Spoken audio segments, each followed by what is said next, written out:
छोटा जादूगर जय शंकर प्रसाद।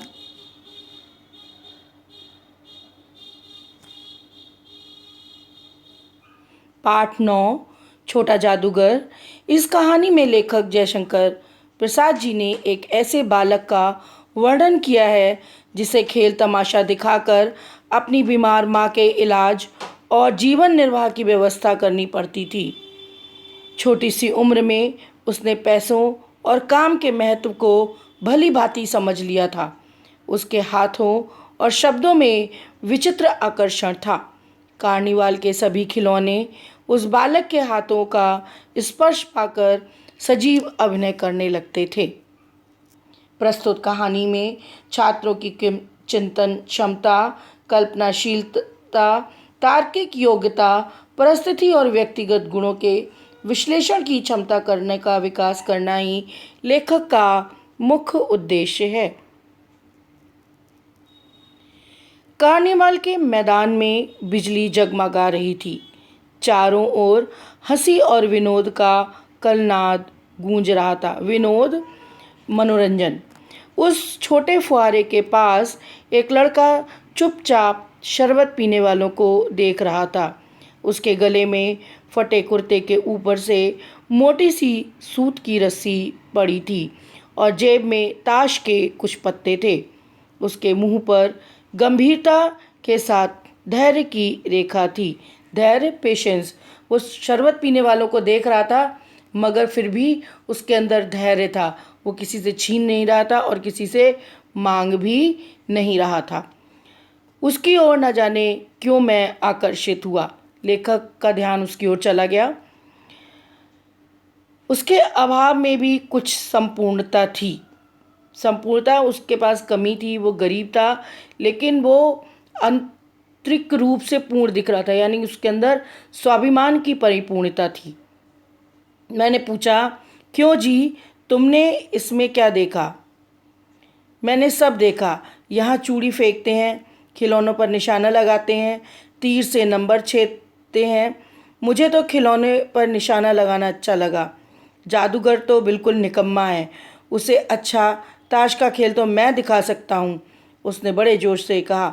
उसकी वाणी में कहीं रुकावट ना थी, अर्थात वह कॉन्फिडेंस के साथ में, आत्मविश्वास के साथ में कह रहा था कि मैं इससे अच्छा ताश का खेल दिखा सकता हूँ।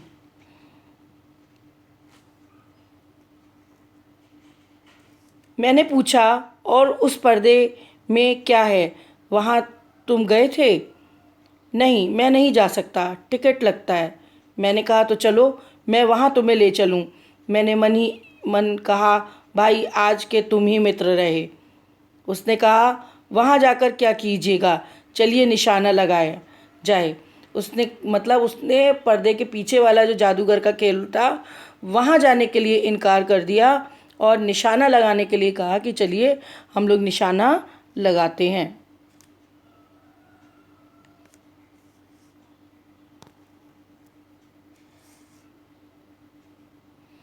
मैंने उससे सहमत होकर कहा, तो चलो पहले शरबत पी लिया जाए, क्योंकि लेखक उसे शरबत पीने वालों को देखते हुए देख रहा था।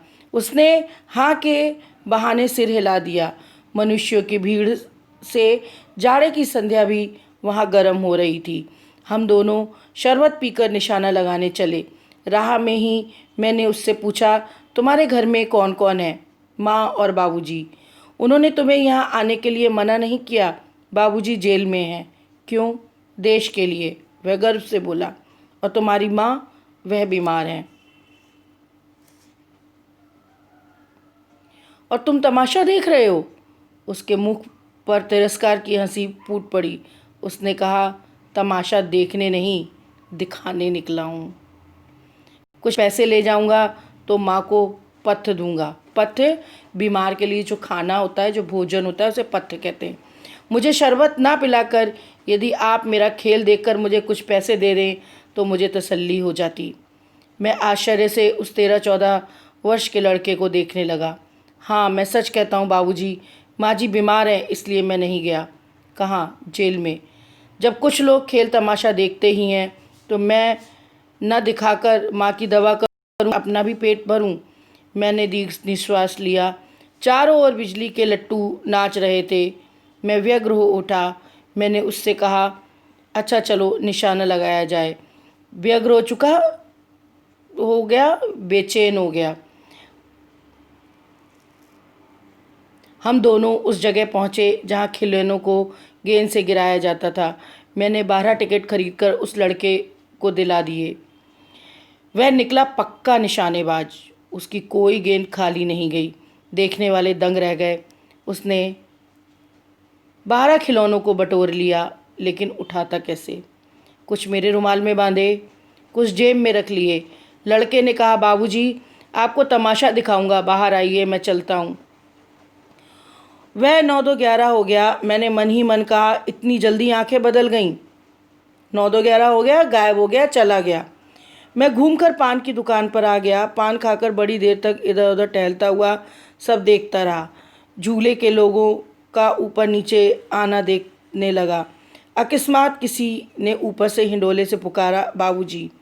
हिंडोले से, जो आपका जाइंट व्हील होता है, उसमें जो बैठने वाला 2 सीटर होता है, उसको हिंडोला यहाँ पर लिखा है।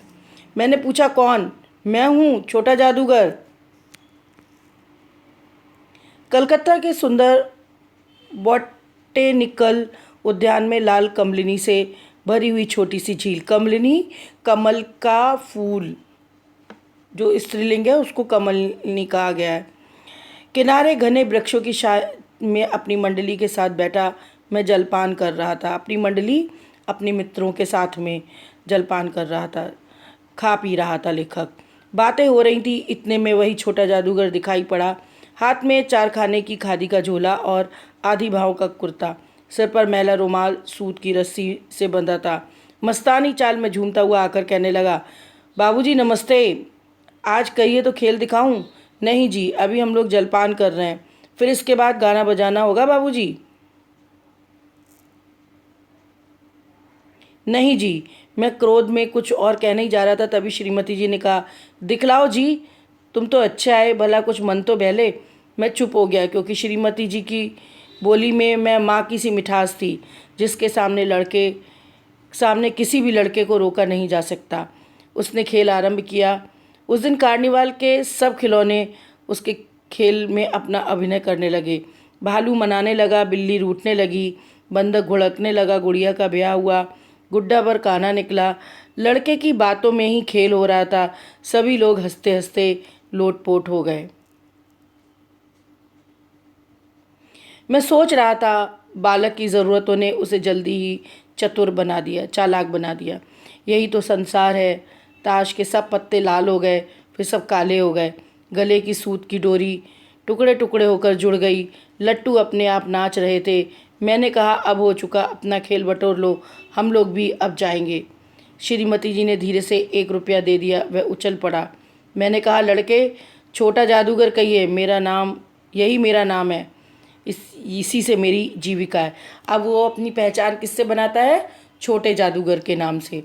मैं कुछ बोलना ही चाहता था कि श्रीमती जी ने कहा, अच्छा तुम इस 1 रुपये का क्या करोगे? पहले भरपेट पकौड़ी खाऊंगा, फिर एक सूती कंबल लूँगा। मेरा विवेक अब लौट आया। मैं अपने पर खुद होकर सोचने लगा, ओह कितना स्वार्थी हूँ मैं। उसके 1 रुपया पाने पर मैं ईर्ष्या करने लगा था ना।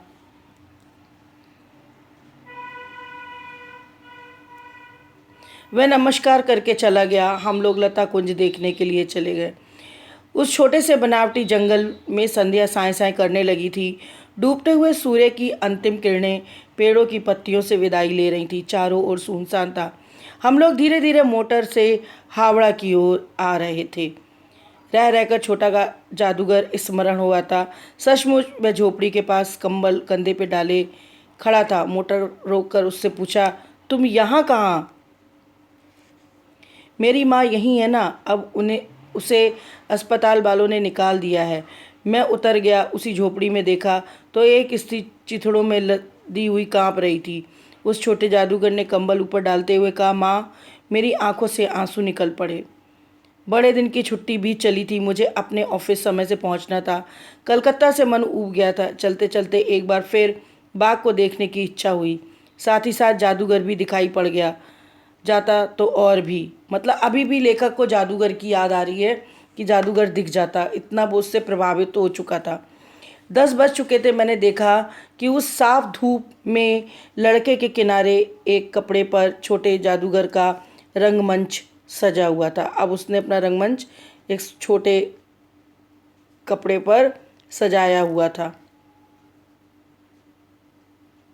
मैं मोटर रोककर उतर पड़ा। वहाँ बिल्ली रूठ रही थी। भालू मनाने चला। बिल्ली की ब्याह की तैयारी थी, पर सब होते हुए भी छोटे जादूगर की वाणी में प्रसन्नता की वह तरी नहीं थी।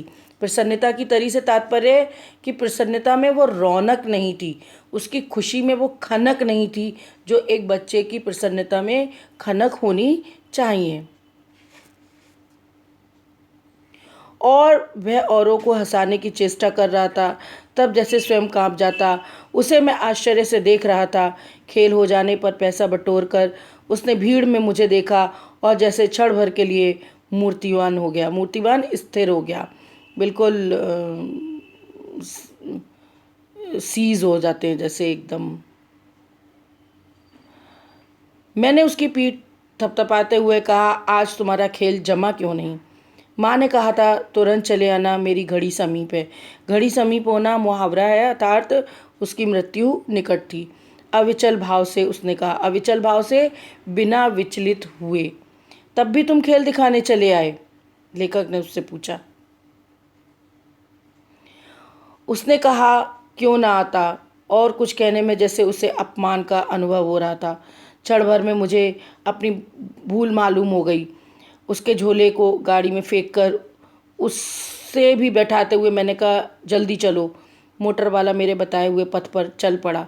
लेखक को लगा कि लड़के को समय से उसके घर पहुंचा देना चाहिए, इसलिए लेखक ने उसको अपनी गाड़ी में बिठा लिया। कुछ ही मिनटों में मैं झोपड़े के पास पहुंचा। जादूगर दौड़कर झोपड़े में माँ माँ पुकारते हुए घुसा। मैं भी साथ था, किंतु स्त्री के मुंह से बे निकल कर रह गया। उसके दुर्बल हाथ उठकर गिर पड़े। जादूगर उससे लिपटा रो रहा था। मैं भौचक्का खड़ा था। उस साफ धूप में सारा संसार जैसे जादू की तरह मेरे चारों ओर नाच रहा था। कि एक छोटा सा बच्चा अपनी जीविका के लिए, अपनी माँ की दवाई के लिए इतना परिश्रम कर रहा था, इतनी मेहनत कर रहा था, बावजूद उसके भी वो अपनी माँ को नहीं बचा पाया। और ये देखकर लेखक को बहुत दुख हुआ कि एक छोटा बच्चा अनाथ हो गया।